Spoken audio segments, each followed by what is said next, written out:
कृष्ण वंदे जगद्गुरुम। 16वां अध्याय का दूसरा श्लोक।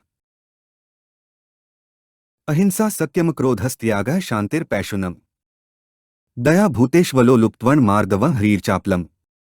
16.2 ऊपर कहे गए श्लोकों का अर्थ है। हिंसा, सत्य भाषण, क्रोध न करना, संसार की कामना का त्याग, अंतःकरण में रागद्वेष जनित हलचल का न होना, चुगली न करना, प्राणियों पर दया करना, सांसारिक विषयों में न ललचाना, अंतःकरण की कोमलता, अकर्तव्य करने में लज्जा, चपलता का अभाव। अहिंसा का अर्थ है शरीर, मन, वाणी, भाव आदि के द्वारा किसी का भी किसी प्रकार से अनिष्ट न करने को तथा अनिष्ट न चाहने को अहिंसा कहते हैं। वास्तव में सर्वथा अहिंसा तब होती है जब मनुष्य संसार की तरफ से विमुख होकर परमात्मा की तरफ ही चलता है। उसके द्वारा अहिंसा का पालन स्वतः होता है। परंतु जो रागपूर्वक भोग बुद्धि से भोगों का सेवन करता है वह कभी सर्वथा अहिंसक नहीं हो सकता। वह अपना पतन तो करता ही है, जिन पदार्थों आदि को वह भोगता है उनका भी नाश करता है। जो संसार के सीमित पदार्थों को व्यक्तिगत यानी कि अपने न होने पर भी व्यक्तिगत मानकर सुख बुद्धि से भोगता है वह हिंसा ही करता है। कारण कि समष्टि संसार से सेवा के लिए मिले हुए पदार्थ, वस्तु, व्यक्ति आदि में से किसी को भी अपने भोग के लिए व्यक्तिगत मानना हिंसा ही है। यदि मनुष्य समष्टि संसार से मिली हुई वस्तु, पदार्थ, व्यक्ति आदि को संसार की ही मानकर निर्ममतापूर्वक संसार की सेवा में लगा दे तो वह हिंसा से बच सकता है और वही अहिंसक हो सकता है। जो सुख और भोग बुद्धि से भोगों का सेवन करता है उसको देखकर जिनको वे भोग पदार्थ नहीं मिलते ऐसे अभावग्रस्तों को दुख संताप होता है। यह उनकी हिंसा ही है क्योंकि भोगी व्यक्ति में अपना स्वार्थ और सुख बुद्धि रहती है तथा दूसरों के दुख की लापरवाही रहती है। परंतु जो संत महापुरुष केवल दूसरों का हित करने के लिए ही जीवन निर्वाह करते हैं उनको देखकर किसी को दुख हो भी जाएगा तो भी उनको हिंसा नहीं लगेगी क्योंकि वे भोग बुद्धि से जीवन निर्वाह करते ही नहीं। केवल परमात्मा की ओर चलने वाले के द्वारा हिंसा नहीं होती क्योंकि वह भोग बुद्धि से पदार्थ आदि का सेवन नहीं करता। परमात्मा की ओर चलने वाला साधक शरीर, मन, वाणी के द्वारा कभी किसी को दुख नहीं पहुंचाता। यदि उसकी बाह्य क्रियाओं से किसी को दुख होता है तो यह दुख उसके खुद के स्वभाव से ही होता है। साधक की तो भीतर से कभी किसी को किंचन मात्र भी दुख देने की भावना नहीं होनी चाहिए। उसका भाव निरंतर सबका हित करने का होना चाहिए। साधक की साधना में कोई बाधा डाल दे तो उसे उस पर क्रोध नहीं आता और न उसके मन में उसके अहित की भावना यानी कि हिंसा ही पैदा होती है।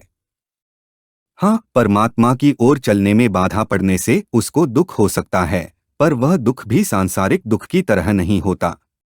साधक को बाधा लगती है तो वह भगवान को पुकारता है कि हे नाथ, मेरी कहाँ भूल हुई जिससे बाधा लग रही है। ऐसा विचार करके उसे रोना आ सकता है पर बाधा डालने वाले के प्रति क्रोध द्वेष नहीं हो सकता। बाधा लगने पर साधक में तत्परता और सावधानी आती है। यदि उसमें बाधा डालने वाले के प्रति द्वेष होता है तो जितने अंश में द्वेष वृत्ति रहती है उतने अंश में तत्परता की कमी है, अपने साधन का आग्रह है। साधक में एक तत्परता होती है और एक आग्रह होता है। तत्परता होने से साधन में रुचि रहती है और आग्रह होने से साधन में राग होता है। रुचि होने से अपने साधन में कहाँ कहाँ कमी है उसका ज्ञान होता है और उसे दूर करने की शक्ति आती है तथा उसे दूर करने की चेष्टा भी होती है। परंतु राग होने से साधन में विघ्न डालने वाले के साथ द्वेष होने की संभावना रहती है। वास्तव में देखा जाए तो साधन में हमारी रुचि कम होने से ही दूसरा हमारे साधन में बाधा डालता है। अगर साधन में हमारी रुचि कम न हो तो दूसरा हमारे साधन में बाधा नहीं डालेगा, प्रत्युत यह सोचकर उपेक्षा कर देगा कि यह जिद्दी है, मानेगा नहीं, अतः जैसा चाहे वैसा करने दो। जैसे पुष्प से सुगंध स्वतः फैलती है ऐसे ही साधक से स्वतः पारमार्थिक परमाणु फैलते हैं और वायुमंडल शुद्ध होता है। इससे उसके द्वारा स्वतः स्वाभाविक प्राणिमात्र का बड़ा भारी उपकार एवं हित होता रहता है। परंतु जो अपने दुर्गुण के द्वारा वायुमंडल को अशुद्ध करता रहता है, वह प्राणी मात्र की हिंसा करने का अपराधी होता है। सत्यम का अर्थ है अपने स्वार्थ और अभिमान का त्याग करके केवल दूसरों के हित की दृष्टि से जैसा सुना, देखा, पढ़ा, समझा और निश्चय किया है, उससे न अधिक और न कम वैसा का वैसा प्रिय शब्दों में कह देना सत्य है। सत्य स्वरूप परमात्मा को पाने और जानने का एकमात्र उद्देश्य हो जाने पर साधक के द्वारा मन, वाणी और क्रिया से असत्य व्यवहार नहीं हो सकता। उसके द्वारा सत्य व्यवहार सबके हित का व्यवहार ही होता है। जो सत्य को जानना चाहता है वह सत्य के ही सम्मुख रहता है। इसलिए उसके मनवाणी शरीर से जो क्रियाएं होती हैं वे सभी उत्साहपूर्वक सत्य की ओर चलने के लिए ही होती हैं। अक्रोध का अर्थ है दूसरों का अनिष्ट करने के लिए अंतःकरण में जो जलनात्मक वृत्ति पैदा होती है वह क्रोध है। पर जब तक अंतःकरण में दूसरों का अनिष्ट करने की भावना पैदा नहीं होती तब तक वह क्षोभ है, क्रोध नहीं। परमात्म प्राप्ति के उद्देश्य से साधन करने वाला मनुष्य अपना अपकार करने वाले का भी अनिष्ट नहीं करना चाहता। वह इस बात को समझता है कि अनिष्ट करने वाला व्यक्ति वास्तव में हमारा अनिष्ट कभी कर ही नहीं सकता। यह जो हमें दुख देने के लिए आया है, यह हमने पहले कोई गलती की है, उसी का फल है। अतः यह हमें शुद्ध कर रहा है, निर्मल कर रहा है। जैसे डॉक्टर किसी रुग्ण अंग को काटता है तो उस पर रोगी क्रोध नहीं करता, प्रत्युत उसे अच्छा मानता है, ठीक मानता है। उसके रुग्ण अंग को काटना तो उसे ठीक करने के लिए ही है।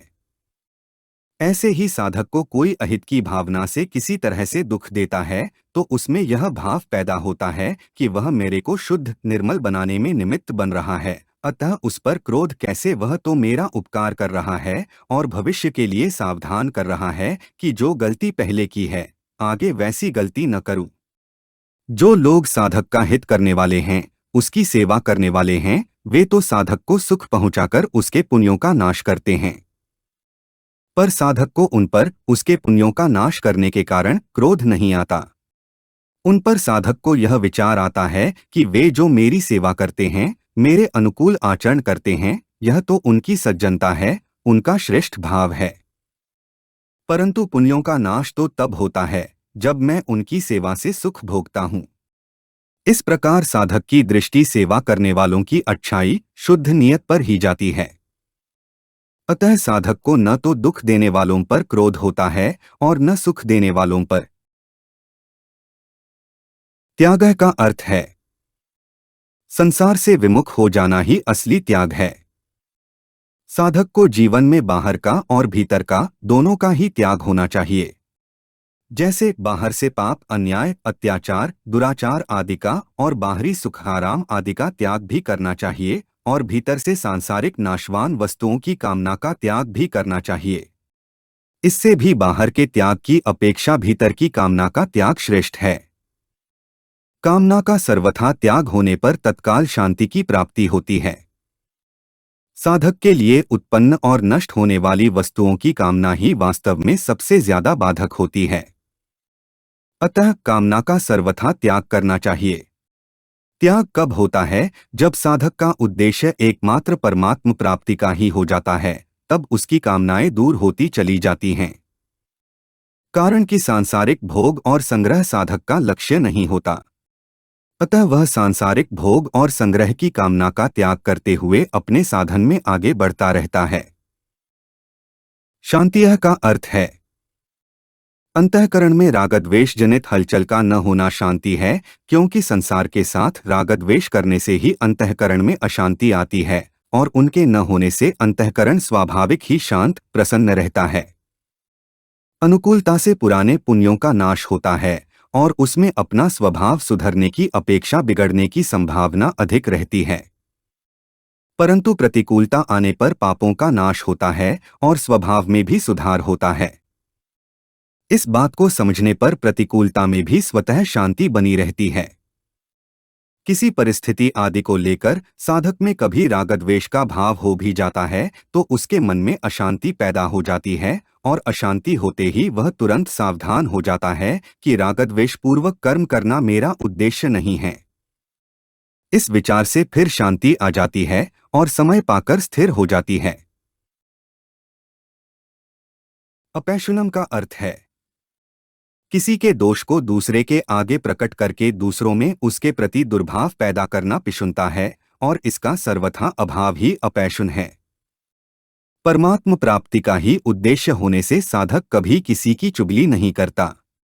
ज्यों-ज्यों उसका साधन आगे बढ़ता चला जाता है, त्यों ही त्यों उसकी दोषदृष्टि और द्वेषवृत्ति मिटकर दूसरों के प्रति उसका स्वतः ही अच्छा भाव होता चला जाता है। उसके मन में यह विचार भी नहीं आता कि मैं साधन करने वाला हूँ और ये दूसरे यानी कि साधन न करने वाले साधारण मनुष्य हैं। प्रत्युत तत्परता से साधन होने पर उसे जैसी अपनी स्थिति यानी कि जड़ता से संबंध न होना दिखाई देती है, वैसी ही दूसरों की स्थिति भी दिखाई देती है कि वास्तव में उनका भी जड़ता से संबंध नहीं है, केवल संबंध माना हुआ है। इस तरह जब उसकी दृष्टि में किसी का भी जड़ता से संबंध है ही नहीं, तो वह किसी का दोष किसी के प्रति क्यों प्रकट करेगा। भक्ति मार्ग वाला सर्वत्र अपने प्रभु को देखता है, ज्ञान मार्ग वाला केवल अपने स्वरूप को ही देखता है और कर्मयोग मार्ग वाला अपने सेव्य को देखता है। इसलिए साधक किसी की बुराई, निंदा, चुगली आदि कर ही कैसे सकता है। दया भूतेषु का अर्थ है दूसरों को दुखी देखकर उनका दुख दूर करने की भावना को दया कहते हैं। भगवान की, संत महात्माओं की, साधकों की और साधारण मनुष्यों की दया अलग अलग होती है।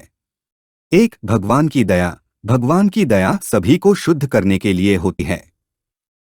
भक्त लोग इस दया के दो भेद मानते हैं, कृपा और दया। मात्र मनुष्यों को पापों से शुद्ध करने के लिए उनके मन के विरुद्ध प्रतिकूल परिस्थिति को भेजना कृपा है और अनुकूल परिस्थिति को भेजना दया है।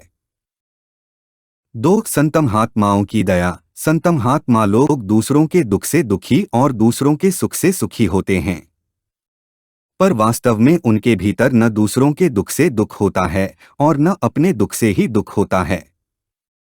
अपने पर प्रतिकूल परिस्थिति आने पर वे उसमें भगवान की कृपा को देखते हैं, पर दूसरों पर दुख आने पर उन्हें सुखी करने के लिए वे उनके दुख को स्वयं अपने पर ले लेते हैं। जैसे इंद्र ने क्रोधपूर्वक बिना अपराध के दधीची ऋषि का सिर काट दिया था, पर जब इंद्र ने अपनी रक्षा के लिए उनकी हड्डियां मांगी, तब दधीची ने सहर्ष प्राण छोड़कर उन्हें अपनी हड्डियां दे दी। इस प्रकार संत महापुरुष दूसरे के दुख को सह नहीं सकते, प्रत्युत उन्हें सुख पहुंचाने के लिए अपनी सुख सामग्री और प्राण तक दे देते हैं, चाहे दूसरा उनका अहित करने वाला ही क्यों न हो। इसलिए संत महात्माओं की दया विशेष शुद्ध, निर्मल होती है। 3, साधकों की दया। साधक अपने मन में दूसरों का दुख दूर करने की भावना रखता है और उसके अनुसार उनका दुख दूर करने की चेष्टा भी करता है। दूसरों को दुखी देखकर उसका हृदय द्रवित हो जाता है, क्योंकि वह अपनी ही तरह दूसरों के दुख को भी समझता है। इसलिए उसका यह भाव रहता है कि सब सुखी कैसे हो, सबका भला कैसे हो, सबका उद्धार कैसे हो, सबका हित कैसे हो। अपनी ओर से वह ऐसी ही चेष्टा करता है, परंतु मैं सबका हित करता हूँ, सबके हित की चेष्टा करता हूँ, इन बातों को लेकर उसके मन में अभिमान नहीं होता। कारण कि दूसरों का दुख दूर करने का सहज स्वभाव बन जाने से उसे अपने इस आचरण में कोई विशेषता नहीं दिखती, इसलिए उसको अभिमान नहीं होता।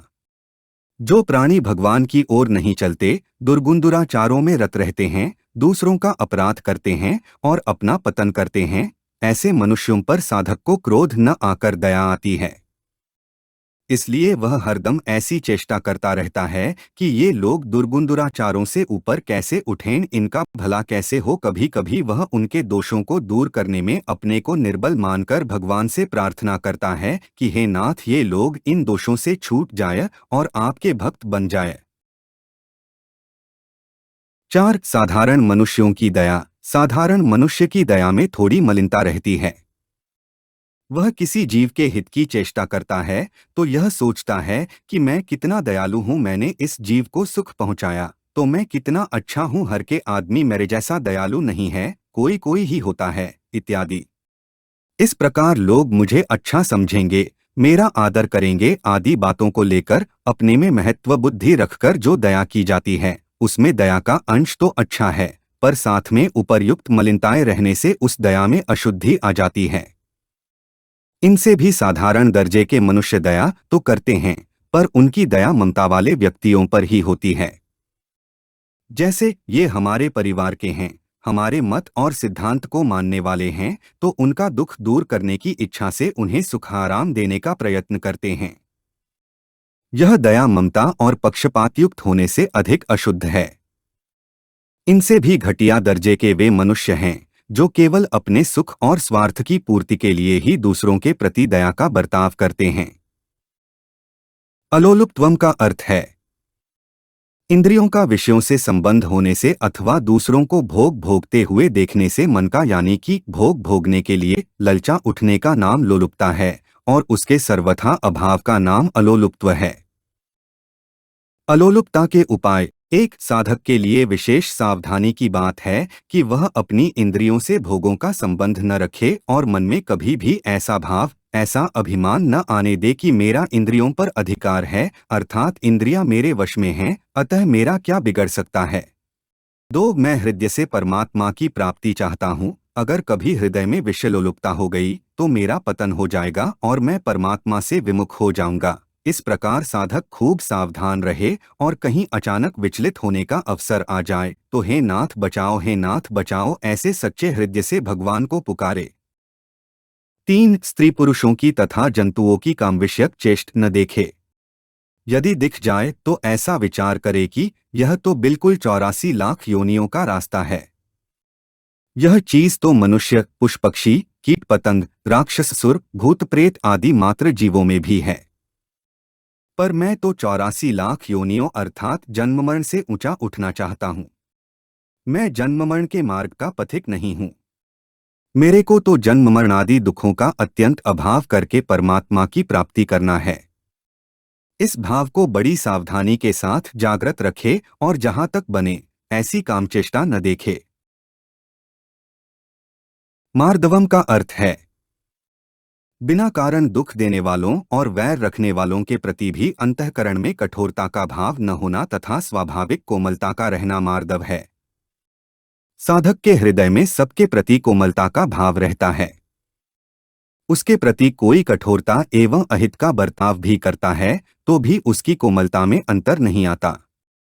यदि साधक कभी किसी बात को लेकर किसी को कठोर जवाब भी दे दे तो वह कठोर जवाब भी उसके हित की दृष्टि से ही देता है, पर पीछे उसके मन में यह विचार आता है कि मैंने उसके प्रति कठोरता का व्यवहार क्यों किया, मैं प्रेम से या अन्य किसी उपाय से भी समझा सकता था। इस प्रकार के भाव आने से कठोरता मिटती रहती है और कोमलता बढ़ती रहती है। यद्यपि साधकों के भावों में और वाणी में कोमलता रहती है, तथापि उनकी भिन्न भिन्न प्रकृति होने से सबकी वाणी में एक समान कोमलता नहीं होती, परंतु हृदय में साधकों का सबके प्रति कोमल भाव रहता है। ऐसे ही कर्मयोग, ज्ञानयोग और भक्तियोग आदि का साधन करने वालों के स्वभाव में विभिन्नता होने से उनके बर्ताव सबके प्रति भिन्न भिन्न होते हैं, अतः उनके आचरणों में एक जैसी कोमलता नहीं दिखती, पर भीतर में बड़ी भारी कोमलता रहती है। ह्रियः का अर्थ है शास्त्र और लोक मर्यादा के विरुद्ध काम करने में जो एक संकोच होता है उसका नाम ह्रियः यानी कि लज्जा है। साधक को साधन विरुद्ध क्रिया करने में लज्जा आती है। वह लज्जा केवल लोगों के देखने से ही नहीं आती, प्रत्युत उसके मन में अपने आप ही यह विचार आता है कि राम राम, मैं ऐसी क्रिया कैसे कर सकता हूँ, क्योंकि मैं तो परमात्मा की तरफ चलने वाला यानी कि साधक हूँ। लोग भी मुझे परमात्मा की तरफ चलने वाला समझते हैं। अतः ऐसी साधन विरुद्ध क्रियाओं को मैं एकांत में अथवा लोगों के सामने कैसे कर सकता हूँ। इस लज्जा के कारण साधक बुरे कर्मों से बच जाता है एवं उसके आचरण ठीक होते चले जाते हैं। जब साधक अपनी अहंता बदल देता है कि मैं सेवक हूँ, मैं जिज्ञासु हूँ, मैं भक्त हूँ, तब उसे अपनी अहंता के विरुद्ध क्रिया करने में स्वाभाविक ही लज्जा आती है। इसलिए पारमार्थिक उद्देश्य रखने वाले प्रत्येक साधक को अपनी अहंता, मैं साधक हूँ, मैं सेवक हूँ, मैं जिज्ञासु हूँ, मैं भगवत भक्त हूँ, इस प्रकार से यथारुचि बदल लेनी चाहिए, जिससे वह साधन विरोधी कर्मों से बचकर अपने उद्देश्य को जल्दी प्राप्त कर सकता है। अचापलम का अर्थ है कोई भी कार्य करने में चपलता का अर्थात उतावलापन का न होना अचापल है। चपलता यानी कि चंचलता, होने से काम जल्दी होता है, ऐसी बात नहीं है। सात्विक मनुष्य सब काम धैर्यपूर्वक करता है, अतः उसका काम सुचारू रूप से और ठीक समय पर हो जाता है। जब कार्य ठीक हो जाता है, तब उसके अंतःकरण में हलचल, चिंता नहीं होती। चपलता न होने से कार्य में दीर्घसूत्रता का दोष भी नहीं आता, प्रत्युत कार्य में तत्परता आती है, जिससे सब काम सुचारू रूप से होते हैं। अपने कर्तव्य कर्मों को करने के अतिरिक्त अन्य कोई इच्छा न होने से उसका चित्त विक्षिप्त और चंचल नहीं होता। हमारे चैनल को सब्सक्राइब करें। अगर यह वीडियो आपको अच्छी लगी तो वीडियो को लाइक करें, वीडियो को अपने दोस्तों के साथ शेयर करें, अपने सुझाव हमें कमेंट करके बताएं। जय श्री कृष्णा।